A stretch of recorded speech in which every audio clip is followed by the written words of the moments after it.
The atmosphere inside the federal courthouse in Washington, D.C., was thick with tension as Karoline Leavitt, the White House press secretary, entered through the imposing wooden doors.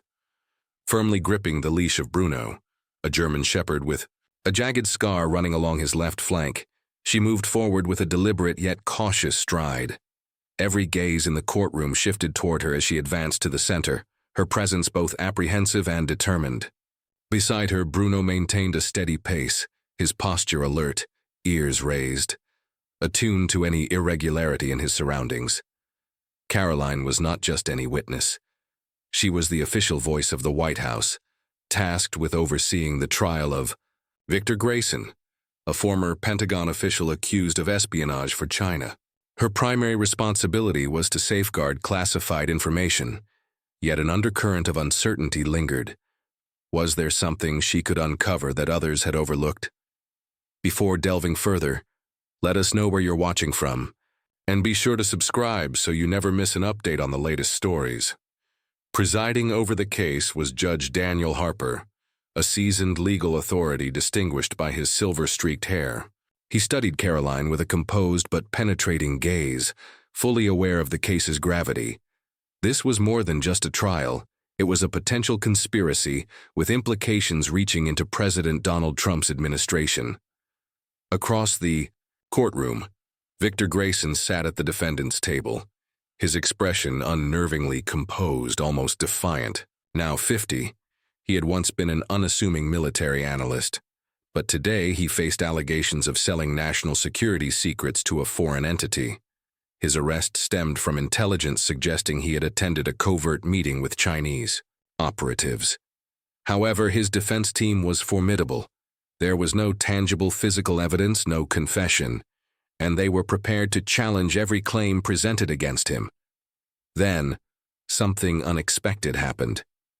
As Karoline settled into her seat, her sharp green eyes locked onto Grayson's. A faint tremor ran through her fingers before she made a subtle gesture, a discreet signal, one that only those with extensive training would recognize. It was the signal she had coordinated with Bruno, a dog trained by the Trump administration, to detect listening devices and unusual behavior. Only two individuals in the room recognized it, Bruno and Judge Harper. The dog's response was immediate. As Karoline's fingers tapped lightly on the table, issuing a silent command, Bruno's body tensed, ears perked, and muscles coiled as if preparing to spring. A low, guttural growl rumbled from his chest, a sound both cautionary and threatening. His golden brown eyes fixed on Grayson with unwavering intensity, almost piercing through him. The reaction sent a chill through the courtroom, murmurs spreading among the onlookers. This was more than just the reaction of a trained animal. It was something instinctive, almost primal. Judge Harper slammed his gavel down, the sharp sound cutting through the tension like a thunderclap. "Court is recessed for 15 minutes, he announced, his voice carrying an unusual urgency. Prosecutor Anna Reynolds shot him a questioning look, but Harper didn't respond. Instead, his gaze shifted to Karoline, who stood beside Bruno, her posture rigid, as if the dog were her only steady ground. Something significant had just transpired, and he needed a moment to process it before continuing. As the courtroom emptied, Harper remained seated, his mind racing.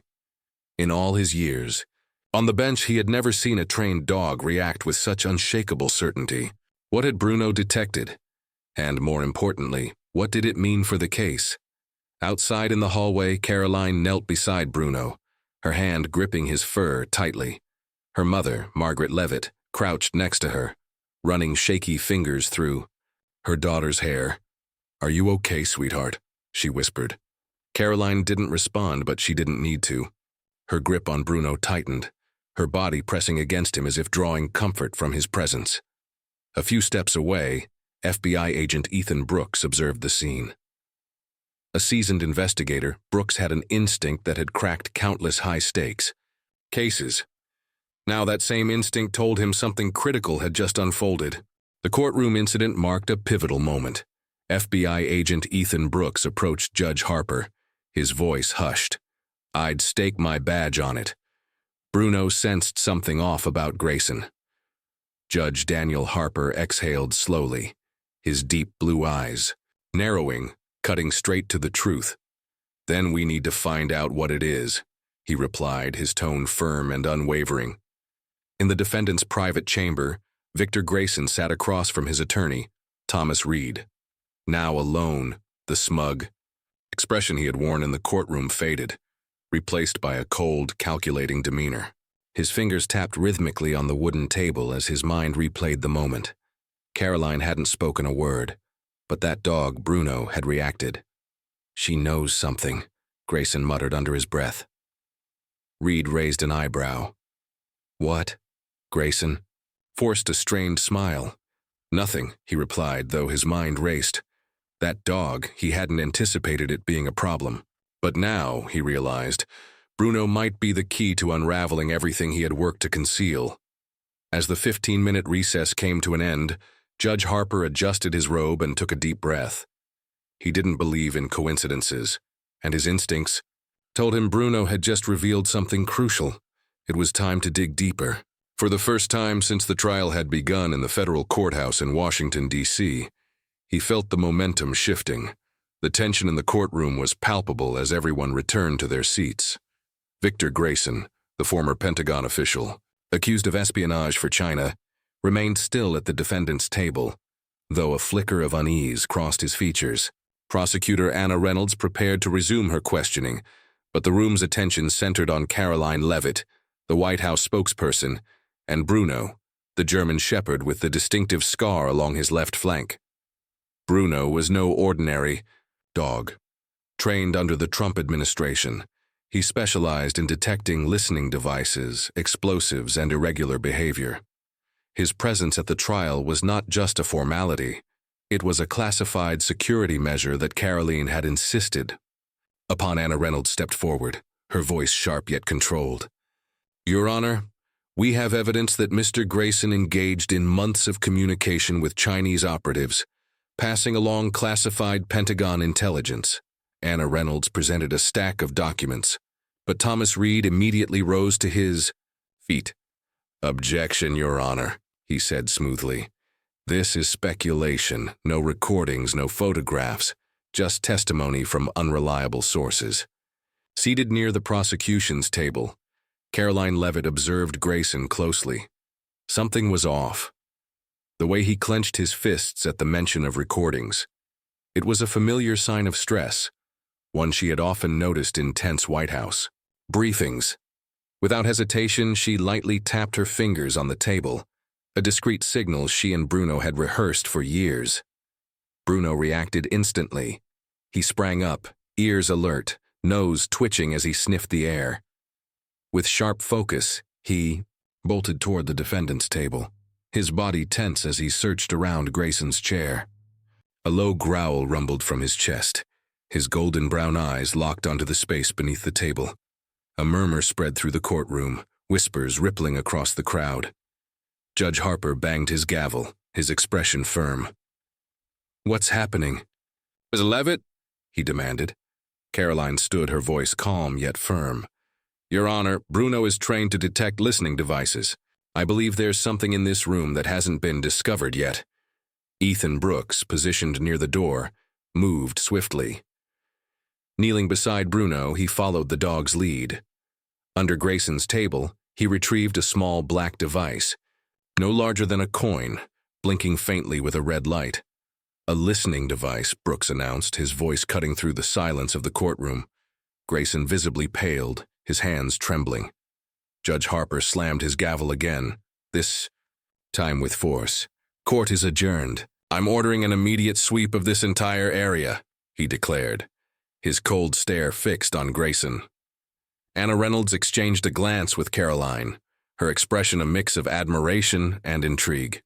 Meanwhile, Thomas Reed leaned in, whispering urgently to his client. Karoline remained steady, her hand resting lightly on Bruno's head, her eyes sharp with confidence.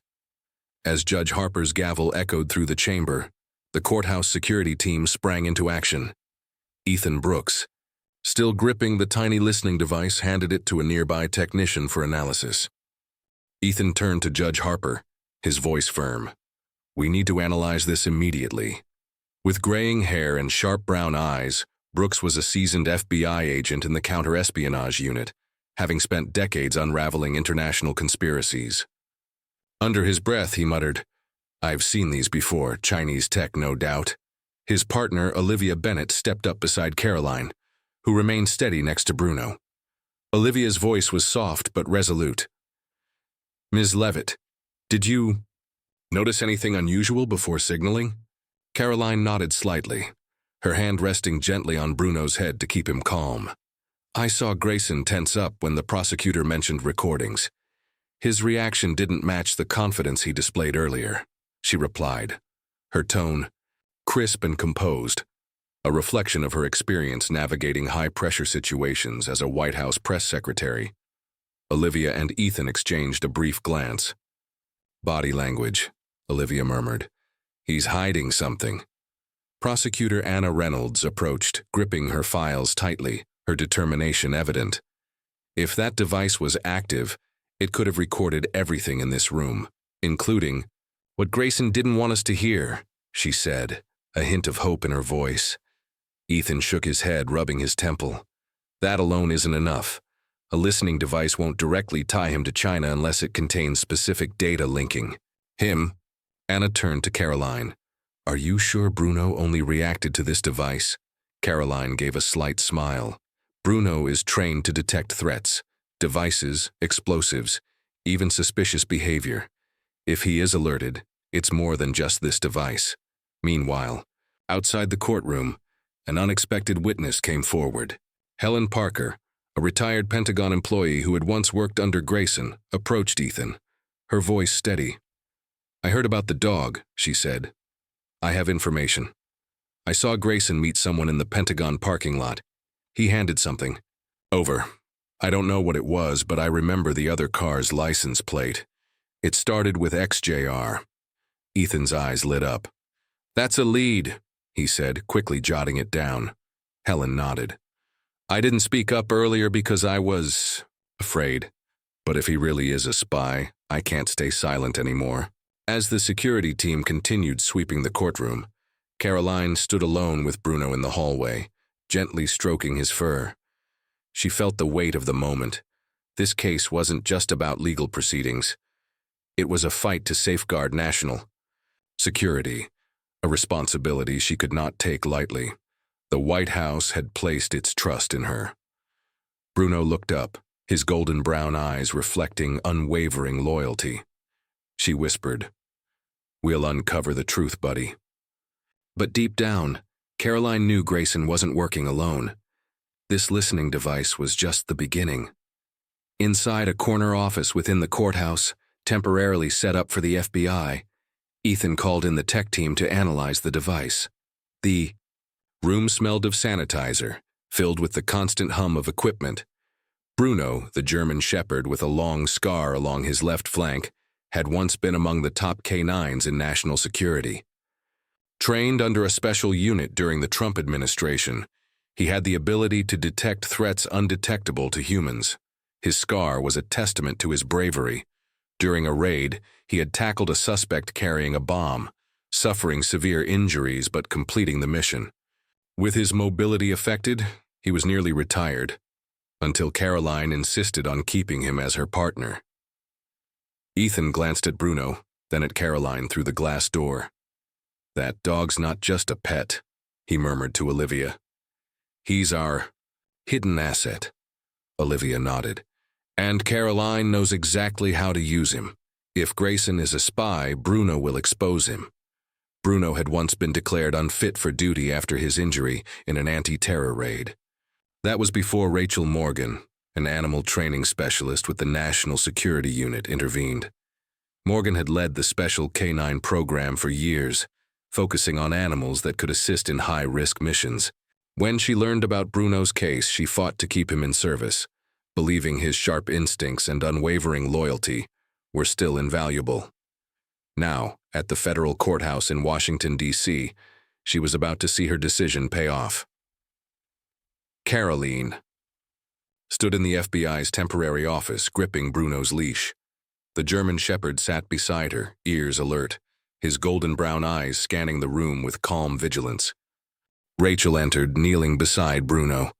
Her voice was steady but gentle. "Hey, Bruno, you're a special one, aren't you? Trained to detect what people miss." Bruno didn't move, only watching her with steady focus.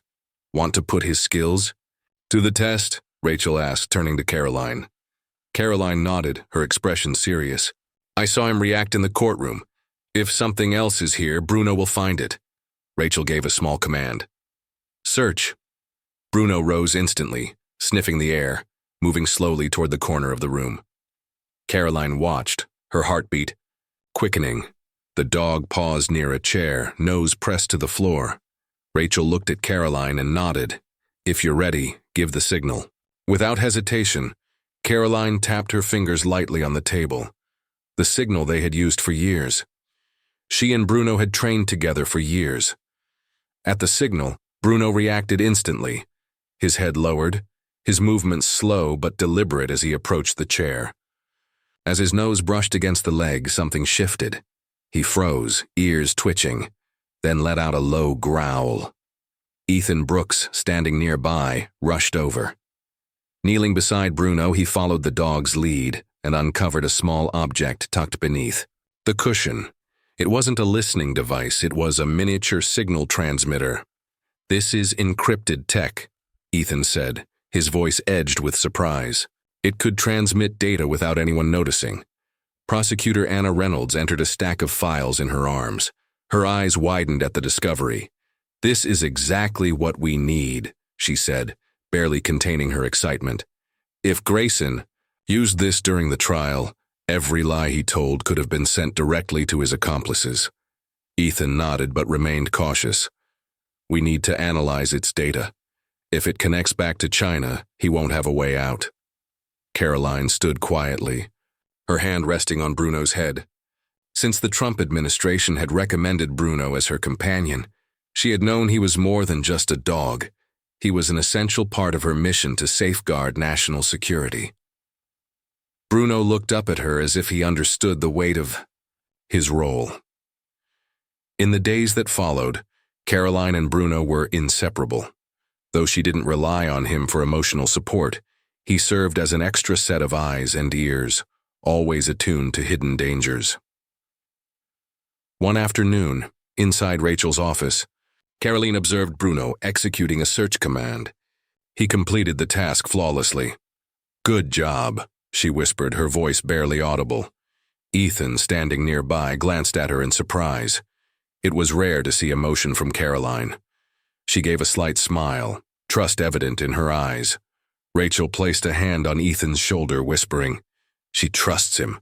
And sometimes trust is the first step to uncovering the truth. As the trial resumed, the courtroom was tense. Journalists, government officials, and legal experts filled the gallery, all eager for the next development in one of Washington, D.C.'s most high-profile espionage cases.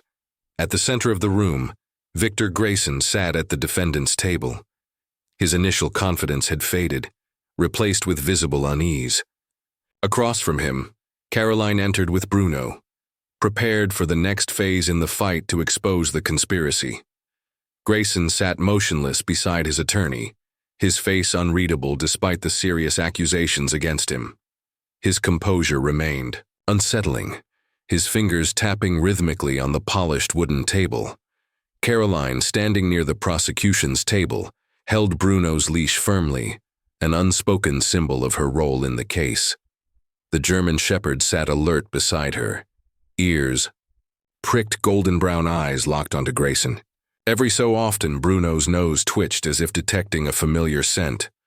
"Rise," the clerk's voice commanded. Judge Daniel Harper entered, his black robe flowing as he took his seat. His sharp gaze swept across the room, pausing briefly. Ian, Karoline, and Bruno.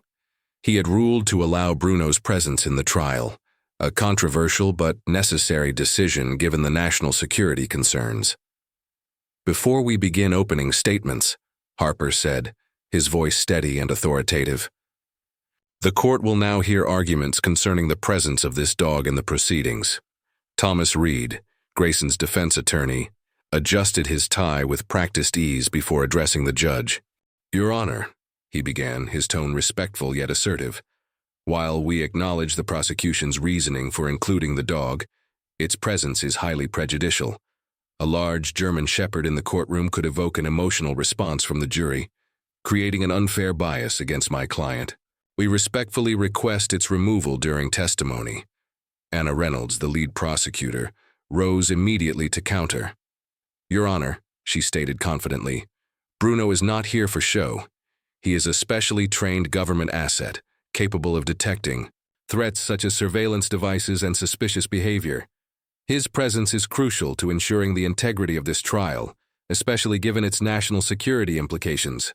Judge Harper leaned back, his expression unreadable. I have reviewed expert reports from the Animal Training Unit and national security officials. The dog stays, he declared. A murmur rippled through the courtroom. Some nodded in approval, while others exchanged whispers of discontent. Reed pressed his lips together, clearly displeased, but chose not to argue further. Instead, he stole a glance at Grayson, who maintained his unsettling composure. With the matter settled, the trial officially began under a cloud of tension. Anna Reynolds meticulously outlined the case against Grayson, detailing a years-long espionage network that had funneled classified Pentagon information to China.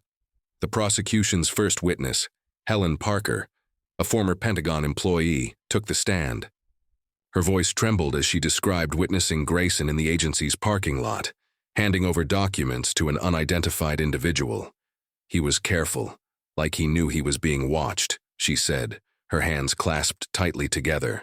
Karoline sat quietly, occasionally tightening her grip on Bruno's leash, her gaze never leaving Grayson.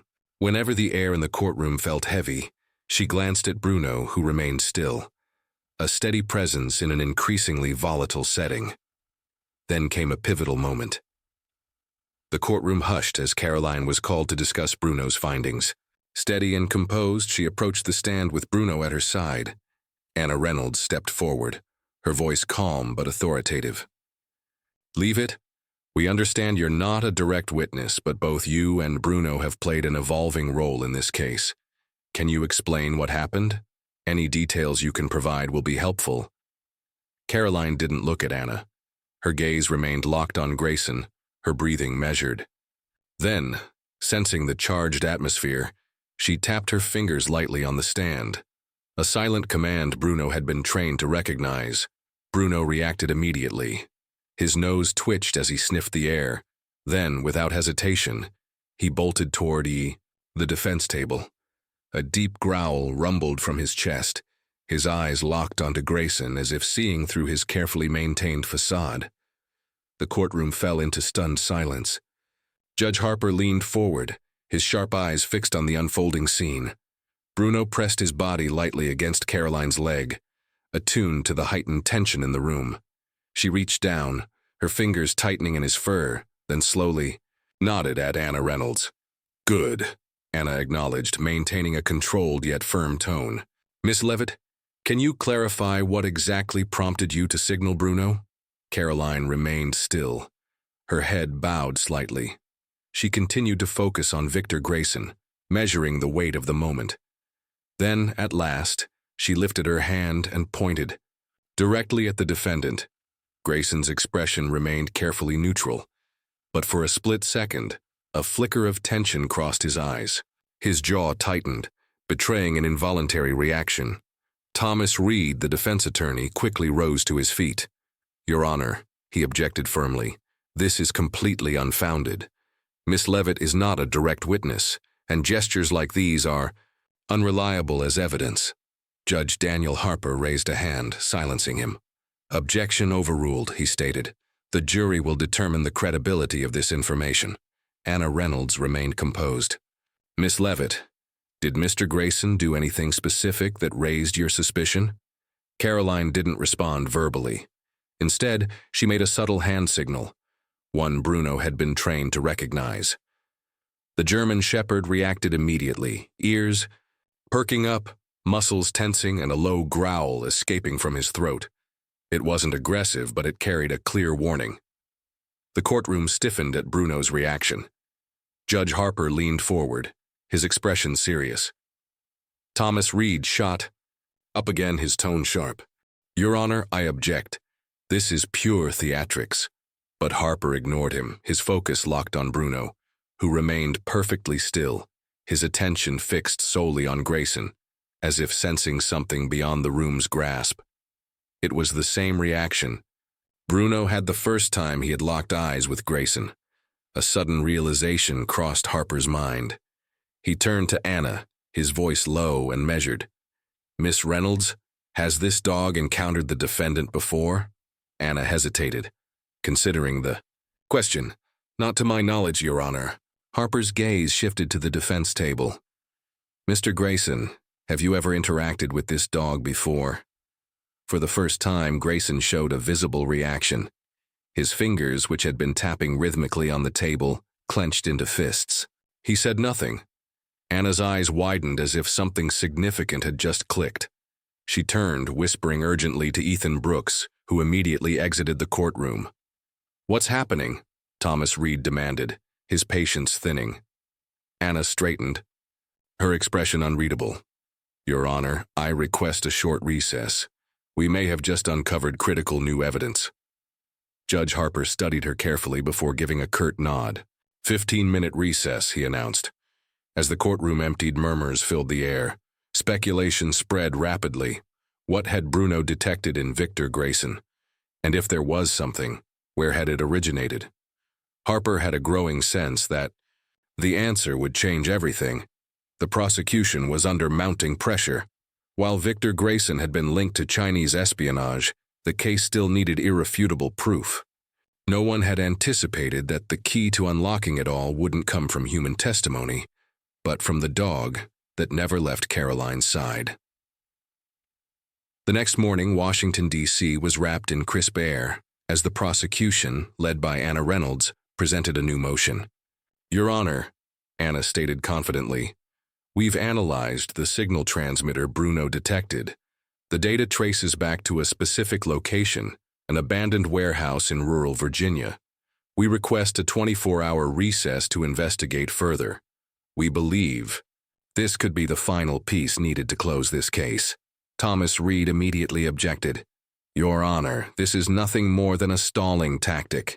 My client has been interrogated extensively, and there is no direct evidence connecting him. Ethan Brooks re-entered the courtroom, cutting Reed off mid-sentence. His face was tense, his movements deliberate. Something had been uncovered. Member of the prosecution team leaned toward Anna and whispered, I've seen this pattern before. If Grayson has a hidden base, everything he's been keeping secret will be there. Judge Harper, his expression stern, gave a firm nod. Motion granted. Court will recess for 24 hours. Thomas Reed, the defense attorney, objected. Soil samples are circumstantial at best, he argued, skepticism evident in his tone. But Judge Harper's unwavering gaze silenced him. Motion granted, Harper ruled firmly. The prosecution has 24 hours. Court is in recess. As the gavel struck, Ethan Brooks and his team moved swiftly into action. Bruno, Karoline Leavitt's ever-vigilant companion, accompanied them on the mission. His reaction to Victor Grayson in court had been undeniable. Perhaps he had sensed something beyond human perception. By early afternoon, the investigation team arrived at the abandoned warehouse in rural Virginia. The silence was unsettling, broken only by the whisper of the wind through the surrounding trees. Dust covered the porch floor, yet faint footprints leading toward the back door hinted at recent activity. Bruno was the first to react. His ears shot up, nostrils flaring as he sniffed the air. His body tensed, tail rigid, muscles coiled, prepared to spring. A low growl rumbled in his throat as he stepped across the threshold, his eyes sharp with awareness. Something isn't right, Ethan muttered. Bruno knows there's something inside. The team proceeded cautiously, weapons drawn.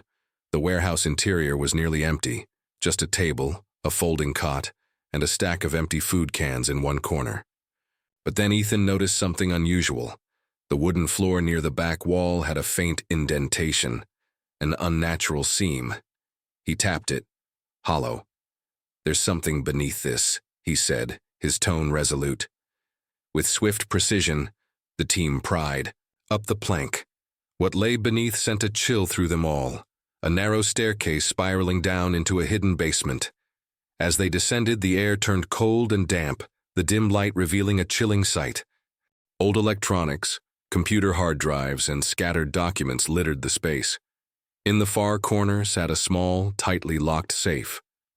Bruno strained at his leash, whining, as if sensing the gravity of the discovery. Ethan moved quickly, using a tool to break the lock. As the safe popped open, its contents sent a wave of shock through the room. Inside was an encrypted hard drive and a stack of classified documents, code names, dates, and records of military information transfers to China. "This is it," Ethan said, his voice steady with realization. "We have direct evidence against Grayson." He clutched the hard drive, knowing that this espionage case was reaching its climax, though many questions remained unanswered. Back at the federal courthouse in Washington, D.C., news of the discovery spread rapidly. The courtroom was packed as Anna Reynolds prepared to deliver a decisive blow against Victor Grayson. Judge Harper admitted the new evidence, the hard drive and documents, into the record, along with data from the signal transmitter Bruno had previously identified. Anna faced Grayson, her voice razor-sharp. "Mr. Grayson, how do you explain classified Pentagon documents found in a warehouse directly linked to you?" For the first time, Victor Grayson showed visible panic. "I don't know what you're talking about," he stammered.